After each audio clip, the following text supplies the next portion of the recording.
ಅಶೋಕ್ ಅವರು ಇದು ಸಾಬ್ರ ಬಜೆಟ್ ಅಂತಾರೆ, ಯತ್ನಾಳ್ ಅವರು ಇದು ಪಾಕಿಸ್ತಾನದ್ದೇ ಬಜೆಟ್ ಅಂತ ಇದ್ದಾರೆ. ಜಮೀರ್ ಅಹಮದ್ ಖಾನ್ ಅವರು ಹೇಳ್ತಾ ಇದ್ದಾರೆ ನಮ್ಗೆ 60,000 ಕೋಟಿ ಬರಬೇಕಿತ್ತು, ಕೇವಲ 4,500 5,000 ಕೋಟಿ ಕೊಟ್ಟಿದ್ದಾರೆ ಅಷ್ಟೇ. ನಮ್ಮ ಜನಸಂಖ್ಯೆ 14% ಇದೆ ರಾಜ್ಯದಲ್ಲಿ, 60,000 ಕೋಟಿಯನ್ನ ಈ ಬಜೆಟ್ನಲ್ಲಿ ಕೊಡಬೇಕಿತ್ತು ಅಂತ ಜಮೀರ್ ಅಹಮದ್ ಅವರು ಮಾತನಾಡ್ತಿದ್ದಾರೆ.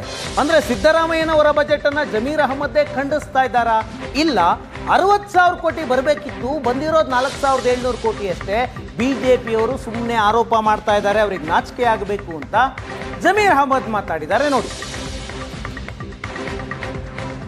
ಈ ಬಾರಿ 4,09,000 ಕೋಟಿ ಬಜೆಟ್ ಅನ್ನ ಕೊಟ್ಟಿದ್ದಾರೆ ಮನೆ ಮುಖ್ಯಮಂತ್ರಿಗಳು. ಇನ್ನ ಓದ್ತಾ ಇದ್ರೆ ಬಜೆಟ್ ಬಿಜೆಪಿ ಅವರು ಹೇಳಿಕೆ ಏನಿದೆ? ಬಿಜೆಪಿ ಈಗ ಇಷ್ಟು ಗ್ಯಾರಂಟಿದಲ್ಲೂ ಪಾಪ್ಯುಲೇಷನ್ ಪ್ರಕಾರ ಈಗ 14% ಮೈನಾರಿಟಿ ಪಾಪ್ಯುಲೇಷನ್ ಇದೆ.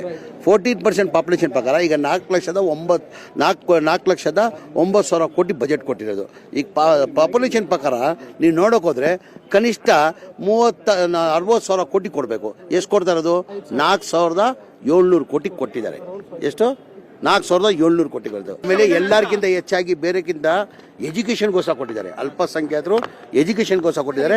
ಇವತ್ತು ಕರ್ನಾಟಕ ರಾಜ್ಯದ ಇತಿಹಾಸದಲ್ಲಿ ಒಂದು ಒಳ್ಳೆಯ ಬಜೆಟ್ ಅನ್ನು ಮಂಡಿಸಿದಂಥ ಸನ್ಮಾನ್ಯ ಮುಖ್ಯಮಂತ್ರಿಗಳಾದಂಥ ಸನ್ಮಾನ್ಯ ಸಿದ್ದರಾಮಯ್ಯ ಸಾಹೇಬರಿಗೆ ಮುಸ್ಲಿಂ ಸಮಾಜದ ಕಾಲನಿ ಡೆವಲಪ್ಮೆಂಟ್ಗೆ 1,000 ಕೋಟಿಯನ್ನು ನಿಗದಿ ಮಾಡಿದ ಬಿಟ್ಟರೆ ಬೇರೆ ಯಾವುದೇ ರೀತಿಯ ವಿಶೇಷ ಅನುದಾನವನ್ನು ಘೋಷಿಸಿಲ್ಲ. ಜೊತೆಗೆ ನಿರಂತರವಾಗಿ ನಡೆಯುತ್ತಿರುವಂಥ ಎಲ್ಲ ಕೆಲಸ ಕಾರ್ಯಗಳಿಗೆ ಅನುದಾನವನ್ನು ಒದಗಿಸುವಂಥ ಕೆಲಸ.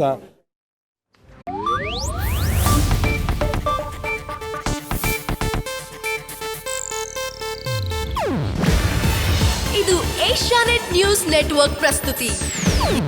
ನೀವು ನೋಡ್ತಿದ್ದೀರಾ ಏಷ್ಯಾನೆಟ್ ಸುವರ್ಣ ನ್ಯೂಸ್.